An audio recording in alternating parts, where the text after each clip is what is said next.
Hello friends, welcome to my YouTube channel GS classes में आपका स्वागत है।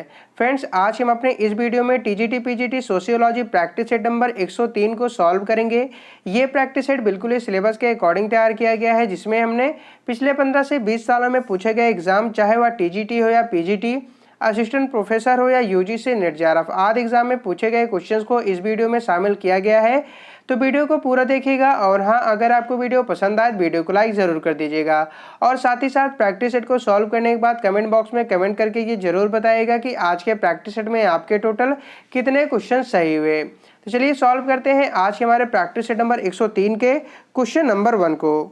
आज हमारा क्वेश्चन नंबर 1 है, निम्नलिखित में से किसने पश्चिम में जल्दी महिला मुक्त के लिए वाहनों में स्वचालन के आविष्कार का कारण उदाहरण के रूप में दिया है। ऑप्शन नंबर ए दिया गया है डब्ल्यू.जे. गुडे ने, ऑप्शन नंबर बी है डब्ल्यू.ई. मूर ने, ऑप्शन नंबर सी है डब्ल्यू.एफ. आकबर ने और ऑप्शन नंबर डी दिया गया है डब्ल्यू.जी. समनर ने। तो इस क्वेश्चन का राइट आंसर क्या हो जाएगा? इस क्वेश्चन का राइट आंसर हो जाएगा हमारा ऑप्शन नंबर ए, यानी कि डब्ल्यू.जे.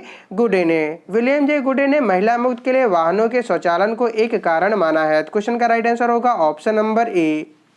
आज हमारा सेकंड क्वेश्चन है, निम्नलिखित में से कौन सी एक घटना ने विनोबा भावे को भूदान आंदोलन को प्रारंभ करने को प्रेरित किया? ऑप्शन नंबर ए दिया गया है नालगोंडा घटना, ऑप्शन नंबर बी है श्रीकाकुलम घटना, ऑप्शन नंबर सी है नक्सलबारी घटना और ऑप्शन नंबर डी दिया गया है मधुबनी घटना। तो इस क्वेश्चन का राइट आंसर क्या हो जाएगा? इस क्वेश्चन का राइट आंसर हो जाएगा हमारा ऑप्शन नंबर ए, यानी कि नालगोंडा घटना। नालगोंडा घटना ने विनोबा भावे को भूदान आंदोलन को प्रारंभ करने को प्रेरित किया। तो क्वेश्चन का राइट आंसर होगा ऑप्शन नंबर ए। आज हमारा थर्ड क्वेश्चन है, नीचे दो वक्तव्य दिए गए हैं जिनमें से एक को कथन ए और दूसरे को कारण आर कहा गया है। कथन ए कह रहा है कि भारत में किसान आंदोलन द्वारा कुल कृषि सुधार आया और इसका कारण दिया गया है कि ऐसा आंदोलन सदैव आधार स्तर पर सुसंगठित होते हैं। क्वेश्चन क्या कह रहा है? क्वेश्चन कह रहा है कि उपर्युक्त दोनों वक्तव्य के संदर्भ में निम्नलिखित में से कौन सा सही है। तो इस क्वेश्चन का राइट आंसर क्या हो जाएगा? इस क्वेश्चन का राइट आंसर हो जाएगा हमारा ऑप्शन नंबर सी, यानी कि कथन ए सही है, परंतु इसका जो कारण आर दिया गया है यह गलत है। तो आइए देखते हैं कि कथन ए सही और कारण आर क्यों गलत है। भारत में किसान आंदोलन द्वारा कुल सुधार भारत में किसान आंदोलनों द्वारा कुल कृषि सुधार आया है, लेकिन ऐसे आंदोलन सदैव आधार स्तर पर सुसंगठित नहीं होते हैं। इसी वजह से कथन ए सही है, परंतु इसका जो कारण आर दिया गया है यह हमारा गलत है। क्वेश्चन का राइट आंसर हो जाएगा हमारा ऑप्शन नंबर सी। आज हमारा अगला प्रश्न है, निम्नलिखित में से कौन से भारत में पिछड़ी जात आंदोलन से संबंधित हैं? पहला दिया गया है श्री नारायण गुरु, दूसरे दिए गए हैं बी.आर. अम्बेडकर, तीसरा दिया गया है ज्योतिबा फुले। क्वेश्चन क्या कह रहा है? क्वेश्चन कह रहा है कि निम्नलिखित कोटों से सही उत्तर का चुनाव कीजिए। तो इस क्वेश्चन का राइट आंसर क्या हो जाएगा? इस क्वेश्चन का राइट आंसर हो जाएगा हमारा ऑप्शन नंबर डी, यानी कि 1, 2, 3 तीनों ही जो है हमारे तीनों प्रश्न में दिए गए तीनों ही भारत में पिछड़ी जात आंदोलनों से जो है संबंधित है, यानी कि श्री नारायण गुरु, डॉक्टर बी.आर. अम्बेडकर और ज्योतिबा फूले ये तीनों ही जो है पिछड़ी जाति आंदोलन से संबंधित है। क्वेश्चन का राइट आंसर होगा ऑप्शन नंबर डी। आज हमारा अगला प्रश्न है, संस्कृत और सभ्यता में एक मुख्य भिन्नता है। ऑप्शन नंबर ए दिया गया है संस्कृत वह है जो हमने अर्जित किया है और सभ्यता वह है जो अर्जित करने की हम आकांक्षा करते हैं। ऑप्शन नंबर बी है संस्कृत वह है जो बुद्ध से आती है और सभ्यता नहीं आती। ऑप्शन नंबर सी है संस्कृत द्वितीयक है और सभ्यता प्राथमिक और ऑप्शन नंबर डी दिया गया है हमारा संस्कृत वह है जो हम हैं और सभ्यता वह है जो हमारे पास है। क्वेश्चन का राइट आंसर क्या हो जाएगा? तो इस क्वेश्चन का राइट आंसर हो जाएगा हमारा ऑप्शन नंबर डी, यानी कि संस्कृत वह है जो हम हैं और सभ्यता वह है जो हमारे पास है। सभ्यता का हस्तांतरण संस्कृत की अपेक्षा सरल है। सभ्यता को बिना किसी हानि एवं प्रयत्न को ग्रहण किया जा सकता है, किंतु संस्कृत को नहीं। सभ्यता साधन है जबकि संस्कृत साध्य है। मैकाबर के अनुसार सभ्यता संस्कृत का वाहक है। क्वेश्चन का राइट आंसर होगा ऑप्शन नंबर डी। आज हमारा अगला प्रश्न है, नीचे दो वक्तव्य दिए गए हैं जिनमें से जो है एक को कथन ए से और दूसरे को कारण आर कहा गया है। कथन ए कह रहा है कि हालांकि संस्कृत मानव व्यवहार पर नियंत्रण रखती है, फिर भी हम इसे दमनकारी नहीं कह सकते और इसका कारण दिया गया है कि यह प्रायः अंतर्नोदी का दमन करती है किंतु पूर्ण रूप से ऐसा नहीं करती। क्वेश्चन क्या कह रहा है? क्वेश्चन कह रहा है कि उपर्युक्त दोनों वक्तव्य के संदर्भ में निम्नलिखित में से कौन सा सही है? तो इनमें से कौन सा सही है? तो इस क्वेश्चन का राइट आंसर हो जाएगा हमारा ऑप्शन नंबर ए, यानी कि कथन ए और कारण आर दोनों सही हैं तथा कारण आर कथन ए की सही व्याख्या कर रहा है। यानी कि आप ऐसा कह सकते हैं कि प्रत्येक संस्कृति में प्रथाएं, रीति रिवाज, लोकाचार, परंपराएं आदि होते हैं। ये ही व्यक्ति के आचरण एवं व्यवहार को तय कर सामाजिक नियंत्रण बनाए रखते हैं। अतः कथन ए और कारण आर दोनों सही हैं और साथ ही साथ कारण आर कथन ए की सही स्पष्टीकरण कर रहा है। आज का हमारा अगला प्रश्न है, नीचे दो वक्तव्य दिए गए हैं जिनमें से एक को कथन ए तथा दूसरे को कारण आर कहा गया है। कथन ए कह रहा है कि संस्कृति अमूर्त है और इसका कारण दिया गया है कि संस्कृति व्यवहार में व्यक्त होती है और व्यवहार के परिणामों में किंतु न वह यह स्वयं व्यवहार है और न उसका साकार परिणाम। क्वेश्चन क्या कह रहा है? क्वेश्चन कह रहा है कि उपर्युक्त दोनों वक्तव्यों के संदर्भ में निम्नलिखित में से कौन सा सही है। तो इनमें से कौन सा सही है? तो इस क्वेश्चन का राइट आंसर हो जाएगा हमारा ऑप्शन नंबर ए, यानी कि कथन ए और कारण आर दोनों सही हैं और साथ ही साथ कारण आर कथन ए की सही स्पष्टीकरण कर रहा है। यानी कि आप ऐसा कह सकते हैं कि संस्कृत व्यवहार में व्यक्त होती है और व्यवहार के परिणामों में, किंतु न यह स्वयं व्यवहार है और न उसका साकार परिणाम, इसीलिए संस्कृत अमूर्त है। कथन ए और कारण आर दोनों सही हैं और साथ ही साथ कारण आर जो है यह कथन ए की सही स्पष्टीकरण कर रहा है। आज का हमारा अगला प्रश्न है, प्रत्येक चीज कहीं तो उचित होती है किंतु हर जगह नहीं, इसका संदर्भ है। ऑप्शन नंबर ए दिया गया सांस्कृतिक सार्वभौम, ऑप्शन नंबर बी है सांस्कृतिक सापेक्षता, ऑप्शन नंबर सी है प्रति संस्कृति और ऑप्शन नंबर डी दिया गया है बहुसंस्कृतिवाद। तो इस क्वेश्चन का राइट आंसर क्या हो जाएगा? इस क्वेश्चन का राइट आंसर हो जाएगा हमारा ऑप्शन नंबर बी, यानी कि सांस्कृतिक सापेक्षता। सांस्कृतिक सापेक्षता का आशय है कि विभिन्न संस्कृतियों का पाया जाना। इसके अंतर्गत यह संभव है कि किसी संस्कृति विशेष की कोई परंपरा या प्रथा किसी अन्य संस्कृति के मान्य मापदंडों के विपरीत हो। क्वेश्चन का राइट आंसर होगा ऑप्शन नंबर बी। आज हमारा अगला प्रश्न है, जब संस्कृति विशेषक एक समाज से दूसरे समाज में फैलते हैं वह प्रक्रिया कहलाती है। ऑप्शन नंबर ए दिया गया है विसरण, ऑप्शन नंबर बी है समांतरवाद, ऑप्शन नंबर सी है विकास और ऑप्शन नंबर डी दिया गया है बहुलवाद। तो इस क्वेश्चन का राइट आंसर क्या हो जाएगा? इस क्वेश्चन का राइट आंसर हो जाएगा हमारा ऑप्शन नंबर ए, यानी कि विसरण। जब सांस्कृतिक विशेषक एक समाज से दूसरे समाज में फैलते हैं तो यह प्रक्रिया जो है विसरण कहलाती है। क्वेश्चन का राइट आंसर होगा ऑप्शन नंबर ए। आज हमारा अगला प्रश्न है, सांस्कृतिक पश्चता की धारणा विश्लेषित करती है कि परिवर्तन की गति तीव्र होती है। ऑप्शन नंबर ए दिया गया समाज के गैर आर्थिक क्षेत्रों की तुलना में आर्थिक क्षेत्रों में, ऑप्शन नंबर बी है समाज के आर्थिक अधिकार क्षेत्र की तुलना में राजनीतिक अधिकार क्षेत्र में, ऑप्शन नंबर सी दिया गया है समाज के सांस्कृतिक क्षेत्र की तुलना में प्रौद्योगिक क्षेत्र में और ऑप्शन नंबर डी दिया गया है समाज के सांस्कृतिक गतिविधियों की तुलना में धार्मिक गतिविधियों में। तो इस क्वेश्चन का राइट आंसर क्या हो जाएगा? इस क्वेश्चन का राइट आंसर हो जाएगा हमारा ऑप्शन नंबर सी, यानी कि समाज के सांस्कृतिक क्षेत्र की तुलना में प्रौद्योगिक क्षेत्र में। सांस्कृतिक पश्चता की अवधारणा आर्गबर्न ने प्रतिपादित की। इस अवधारणा के अंतर्गत भौतिक संस्कृति की तुलना में अभौतिक संस्कृति पिछड़ जाती है। अतः इस क्वेश्चन का राइट आंसर क्या हो जाएगा? तो इस क्वेश्चन का राइट आंसर हो जाएगा हमारा ऑप्शन नंबर सी। आज का हमारा अगला प्रश्न है, संजाति केंद्रवाद किसके लिए दुष्प्रकार्यपूर्ण है? ऑप्शन नंबर ए दिए गए अंतरा समूह संबंध, ऑप्शन नंबर बी है सम समूह संबंध, ऑप्शन नंबर सी है अंतर समूह संबंध और ऑप्शन नंबर डी दिए गए सामुदायिक संबंध। तो इस क्वेश्चन का राइट आंसर क्या हो जाएगा हमारा? इस क्वेश्चन का राइट आंसर हो जाएगा हमारा ऑप्शन नंबर ए, यानी कि अंतरा समूह संबंध।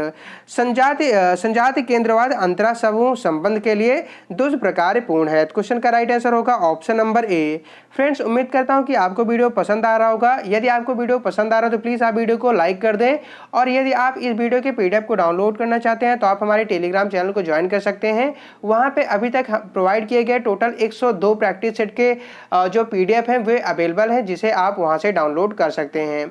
और फ्रेंड्स, आपसे एक इन्फॉर्मेशन शेयर करनी थी। यदि आप सोशियोलॉजी से रिलेटेड किसी भी एग्ज़ाम की प्रिपरेशन कर रहे हैं तो आपको हमारे टेलीग्राम चैनल पे आप लोगों के लिए रेगुलर जो है एक मॉक टेस्ट कंडक्ट करवाया जा रहा है, यानी कि फुल लेंथ मॉक टेस्ट को यदि आप हमारे टेलीग्राम चैनल को ज्वाइन कर लेते हैं तो आप जो है फुल लेंथ मॉक टेस्ट को जो है दे पाएंगे। इससे क्या होगा कि आपको एग्जाम में काफ़ी हेल्प देखने को मिलेगा।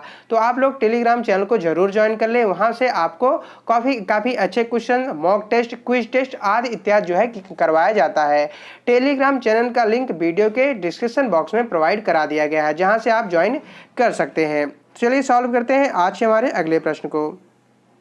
आज हमारा अगला प्रश्न है, पारसंस्कृतिक सामाजिक व्यवस्था के संप्रत्ययीकरण के लिए संस्थान की धारणा निर्णायक है, वह उसे देखते हैं। ऑप्शन नंबर ए दिया गया है एक प्रक्रिया के रूप में, रूप एवं संरचना के रूप में। ऑप्शन नंबर बी है एक प्रकार के रूप में एवं एक ढांचा के रूप में। ऑप्शन नंबर सी है एक ढांचा के रूप में एवं एक संरचना के रूप में। और ऑप्शन नंबर डी दिया गया है एक संरचना के रूप में एवं एक प्रकार के रूप में। तो इस क्वेश्चन का राइट आंसर क्या हो जाएगा? इस क्वेश्चन का राइट आंसर हो जाएगा हमारा ऑप्शन नंबर डी, यानी कि एक संरचना के रूप में एवं एक प्रकार के रूप में। पारसंस्कृतिक सामाजिक व्यवस्था के संप्रत्ययीकरण के लिए जो है संस्थान की धारणा निर्णायक है, वह उसे एक संरचना के रूप में उसे जो है एक संरचना के रूप में एवं एक प्रकार के रूप में देखते हैं। पारसंस के अनुसार सामाजिक संरचना वह शब्दावली है जिसका प्रयोग परस्पर संबंधित संस्थाओं, एजेंसियों तथा सामाजिक प्रतिमानों और साथ ही प्रत्येक व्यक्ति द्वारा ग्रहण की गई परिस्थितियों एवं भूमिकाओं के लिए जो है किया जाता है। क्वेश्चन का राइट आंसर हो जाएगा ऑप्शन नंबर डी। आज का हमारा अगला प्रश्न है, जब एक यात्री किसी विमान परिचारिका से बेवकूफ़ी करता है और वह प्रत्युत्तर में उसको हे दृष्टि से देखती है, तो उसकी प्रतिक्रिया को मैक्स वेबर के वर्गीकरण में क्या वर्गीकृत करेंगे? ऑप्शन नंबर ए दिए गए संवेगात्मक क्रिया, ऑप्शन नंबर बी है सामाजिक क्रिया, ऑप्शन नंबर सी है तार्किक क्रिया और ऑप्शन नंबर डी दिया गया है परंपरागत क्रिया। तो इस क्वेश्चन का राइट आंसर क्या हो जाएगा? इस क्वेश्चन का राइट आंसर हो जाएगा हमारा ऑप्शन नंबर ए, यानी कि संवेगात्मक क्रिया आवेगों एवं संवेगों द्वारा प्रेरित होती है। इस प्रकार व्यवहार प्रेम, शत्रुता, घृणा, क्रोध आदि के प्रभावों से जो है उत्पन्न होती है। क्वेश्चन का राइट आंसर होगा ऑप्शन नंबर ए। आज हमारा अगला प्रश्न है, नीचे दो वक्तव्य दिए गए हैं जिनमें से एक को कथन ए तथा दूसरे को कारण आर कहा गया है। कथन ए कह रहा है कि एक कक्ष निरीक्षक जब परीक्षा भवन में अपने घनिष्ठ मित्र के पुत्र को नकल करते देखता है तो वह उलझन में पड़ जाता है और बेचैनी महसूस करता है। और इसका कारण क्या दिया गया है? इसका कारण दिया गया है कि भूमिका द्वंद्व किसी स्थिति तब उत्पन्न होती है जब किसी परिस्थिति के पदाधिकारी से एक विशेष भूमिका निभाना अपेक्षित हो और वह दूसरी भूमिका का विरोधी हो जो कि उसे उसी समय निभानी है। क्वेश्चन क्या कह रहा है? क्वेश्चन कह रहा है कि हमारा उपर्युक्त दोनों वक्तव्य के संदर्भ में निम्नलिखित में से कौन सा सही है। तो इस क्वेश्चन का राइट आंसर क्या हो जाएगा? इस क्वेश्चन का राइट आंसर हो जाएगा हमारा ऑप्शन नंबर ए, यानी कि कथन ए और कारण आर दोनों सही हैं और साथ ही साथ कारण आर कथन ए की सही स्पष्टीकरण कर रहा है। यानी कि आप ऐसा कह सकते हैं कि जब एक व्यक्ति को दो भिन्न परिस्थितियों की भूमिका एक साथ निभानी होती है और उसमें परस्पर विरोधाभास हो तो उसे भूमिका द्वंद्व या संघर्ष कहते हैं। अतः कथन ए और कारण आर दोनों सही हैं और साथ ही साथ कारण आर जो है यह कथन ए की सही स्पष्टीकरण कर रहा है। आज हमारा अगला प्रश्न है, आर के मर्टन के अनुसार भूमिका विन्यास है। ऑप्शन नंबर ए दिया गया किसी समूह के सदस्यों द्वारा निभाई गई भूमिकाओं का समुच्चय। ऑप्शन नंबर बी है यह संबद्ध भूमिका वृंद जिसका संबंध किसी निश्चित सामाजिक परिस्थिति से हो। ऑप्शन नंबर सी है किसी समूह में सामान्य परिस्थितियों की भूमिकाओं का समुच्चय। और ऑप्शन नंबर डी दिया गया है किसी समूह में सोपानिक रूप से व्यवस्थापित भूमिका वृंद। तो इस क्वेश्चन का राइट आंसर क्या हो जाएगा हमारा? इस क्वेश्चन का राइट आंसर हो जाएगा हमारा ऑप्शन नंबर बी, यानी कि एक संबद्ध भूमिका वृंद जिसका संबंध किसी निश्चित सामाजिक परिस्थिति से हो। एक व्यक्ति अपनी परिस्थिति से संबंधित विभिन्न परिस्थितियों को धारण करने वाले व्यक्तियों के साथ अलग अलग प्रकार की जो भूमिका निभाता है उसे उसकी जो है संपूर्णता को ही भूमिका विन्यास कहते हैं। क्वेश्चन का राइट आंसर क्या होगा? तो इस क्वेश्चन का राइट आंसर हो जाएगा हमारा ऑप्शन नंबर बी। आज का हमारा अगला प्रश्न है, सामाजिक दूरी तो अक्सर अनुमाप प्रवृत्ति से जोड़ते हैं जिसे विकसित किया था। ऑप्शन नंबर ए दिया गया है थर्स्टन ने, ऑप्शन नंबर बी है लिकर्ट ने, ऑप्शन नंबर सी दिया गया है मोरेनो ने और ऑप्शन नंबर डी दिया गया है बोगार्डर्स ने। तो इस क्वेश्चन का राइट आंसर क्या हो जाएगा? इस क्वेश्चन का राइट आंसर हो जाएगा हमारा ऑप्शन नंबर डी, यानी कि बोगार्डर्स ने। सामाजिक दूरी को अक्सर अनुमाप प्रवृत्ति से जोड़ते हैं जिसे बोगार्डर्स ने विकसित किया था। क्वेश्चन का राइट आंसर होगा ऑप्शन नंबर डी।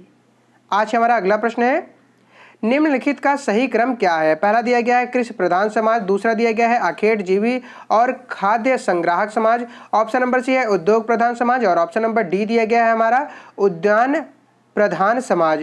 क्वेश्चन क्या कह रहा है? क्वेश्चन कह रहा है कि निम्नलिखित कूट से सही उत्तर चुनिए।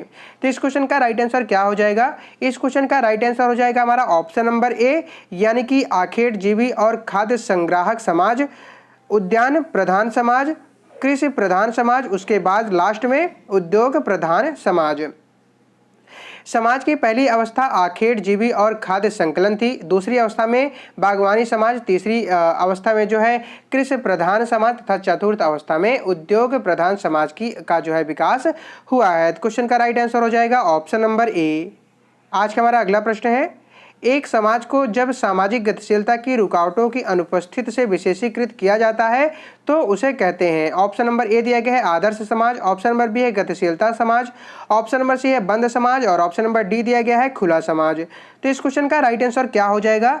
इस क्वेश्चन का राइट आंसर हो जाएगा हमारा ऑप्शन नंबर डी यानी कि खुला समाज। एक समाज को जब सामाजिक गतिशीलता की रुकावटों की अनुपस्थिति से विशेषीकृत किया जाता है तो उसे खुला समाज कहते हैं। तो क्वेश्चन का राइट आंसर होगा ऑप्शन नंबर डी। आज का हमारा अगला प्रश्न है, नीचे दो वक्तव्य दिए गए हैं जिनमें से एक को कथन ए तथा दूसरे को कारण आर कहा गया है। कथन ए कह रहा है कि सभी उप संस्कृतियां प्रति संस्कृतियां नहीं हैं और इसका कारण दिया गया है उप संस्कृत शब्द में यह विलिखित नहीं होता है कि एक समूह का प्रभुत्वशाली संस्कृत से संघर्ष है। क्वेश्चन क्या कह रहा है? क्वेश्चन कह रहा है कि उपर्युक्त दोनों वक्तव्य के संदर्भ में निम्नलिखित में से कौन सा सही है। तो इस क्वेश्चन का राइट आंसर क्या हो जाएगा? इस क्वेश्चन का राइट आंसर हो जाएगा हमारा ऑप्शन नंबर ए यानी कि कथन ए और कारण आर दोनों सही हैं और साथ ही साथ कारण आर कथन ए की सही स्पष्टीकरण कर रहा है। यानी कि आप ऐसा कह सकते हैं कि किसी समाज की संपूर्ण संस्कृत के एक भाग को उप संस्कृत कहा जाता है जो कि बृहद संस्कृत से किन्हीं बातों जैसे भाषा, रीति रिवाज, मूल्य, सामाजिक मानदंड तथा जीवन शैली में भिन्न होती है। अतः कथन ए और कारण आर दोनों सही हैं और साथ ही साथ कारण आर कथन ए की सही स्पष्टीकरण कर रहा है।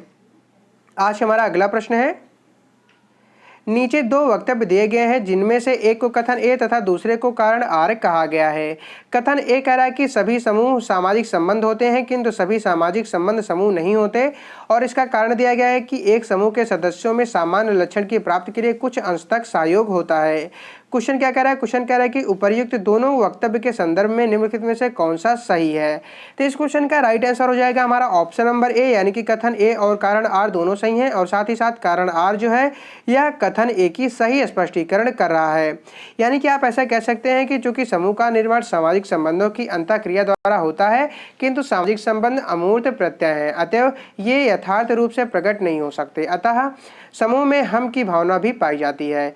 कथन ए और कारण आर दोनों सही हैं और साथ ही साथ कारण आर जो है या कथन ए की सही स्पष्टीकरण कर रहा है। आज हमारा अगला प्रश्न है, किनशिप ऑर्गेनाइजेशन इन इंडिया पुस्तक किसने लिखी है। ऑप्शन नंबर ए दिया गया है इरावती कर्वे ने, ऑप्शन नंबर बी है पीएन प्रभु ने, ऑप्शन नंबर सी है आईपी देसाई ने और ऑप्शन नंबर डी दिया गया है एएम शाह ने। तो इस क्वेश्चन का राइट आंसर क्या हो जाएगा? फ्रेंड्स, यह क्वेश्चन आप लोगों से पिछले प्रैक्टिस सेट में पूछा गया था जिसका कई लोगों ने सही जवाब दिया था।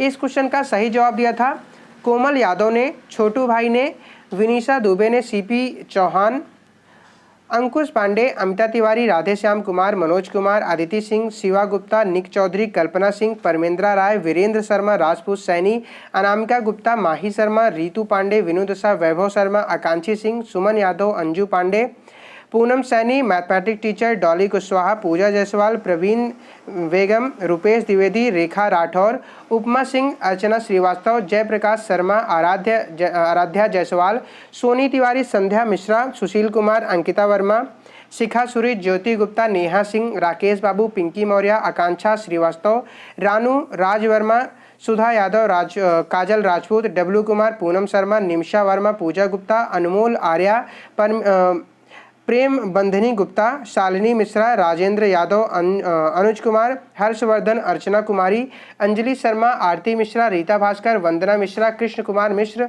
उपमा सिंह, अमरीन त्यागी, राम गोपाल सिंह, रश्मि, जितेंद्र सिंह, स्नेहलता, अलका सिंह, दीपू दिवाकर, शालिनी मिश्रा, कोमल राठी, लक्ष्मी सारिन, सोनम गुप्ता, भावर त्रिपाठी, नेहा दुबे, गौरव सिंह, रमेश यादव, अमित मिश्रा, भारती पूजा, निमिषा वर्मा, रियाना बानो, कविता यादव, दिनेश यादव, तनुजा कुमारी, कविता सैनी और आनंद सिंह ने, यानी कि इन सभी ने इस क्वेश्चन का सही जवाब दिया था। तो आइए जानते हैं कि इस क्वेश्चन का राइट आंसर क्या हो जाएगा। इस क्वेश्चन का राइट आंसर हो जाएगा हमारा ऑप्शन नंबर ए यानी कि इरावती कर्वे ने। श्रीमती इरावती कर्वे भारत में नातेदारी के समाजशास्त्री मानवशास्त्री अध्ययन की अगुवा रही हैं। इस संबंध में उनकी सर्वाधिक प्रसिद्ध कृत किनशिप ऑर्गेनाइजेशन इन इंडिया 1953 रही है। इसमें उन्होंने भारत को 4 प्रमुख क्षेत्रों में बांटकर उनकी नातेदारी व्यवस्था का तुलनात्मक अध्ययन किया है। इसके अतिरिक्त कार्वे की अन्य कृति हिंदू सोसाइटी 1961 है। पीएन प्रभु की एक पुस्तक है जो बहुत प्रसिद्ध है। वह पुस्तक है पीएन प्रभु के द्वारा लिखी गई Hindu social organisation. IP Desai की एक प्रसिद्ध पुस्तक है। आईपी देसाई की एक है some aspect of family in महुआ और एमएन शाह की एक प्रसिद्ध पुस्तक है the house hold dimension of family in India. तो इस क्वेश्चन का राइट आंसर हो जाएगा हमारा ऑप्शन नंबर ए। आज हमारा लास्ट प्रश्न है, पवित्रता एवं अपवित्रता को किसने जाति असमानताओं का आधार माना है? ऑप्शन नंबर ए दिया गया है GS Ghurye, option number B है MN Srinivas, option number C दिया गया है ड्योमो और ऑप्शन नंबर डी है योगेंद्र सिंह। फ्रेंड, जैसा कि आपको पता है कि हमारे प्रैक्टिस सेट के लास्ट क्वेश्चन आप लोगों के लिए छोड़ दिए जाते हैं, यानी कि इस क्वेश्चन का राइट आंसर क्या होगा आप लोगों को कमेंट बॉक्स में कमेंट करके बताना होगा कि क्वेश्चन का राइट आंसर क्या होगा। और फ्रेंड्स, आज शाम को कंडक्ट होने वाले फुल लेंथ मॉक टेस्ट के लिए आप लोग हमारे टेलीग्राम चैनल को यदि अभी तक ज्वाइन नहीं किए हैं तो ज्वाइन कर लीजिए। वहाँ पे आपका एक बार एग्जाम से पहले फुल रिविजन हो जाएगा। उम्मीद करता हूँ कि आपको वीडियो पसंद आया होगा। यदि आपको वीडियो पसंद आया तो प्लीज़ आप वीडियो को लाइक कर दें, और यदि आपको वीडियो पसंद नहीं आया है तो आप वीडियो को डिसलाइक कर दें। और आपने वीडियो को डिसलाइक क्यों किया है इसको कमेंट बॉक्स में कमेंट करके जरूर बताएं, जिससे क्या होगा कि हम आपके कमेंट को अपने नेक्स्ट वीडियो में जरूर कंसीडर करेंगे। तो चलिए मिलते हैं हम आपसे अपने नेक्स्ट वीडियो में, तब तक के लिए जय हिंद, वंदे मातरम।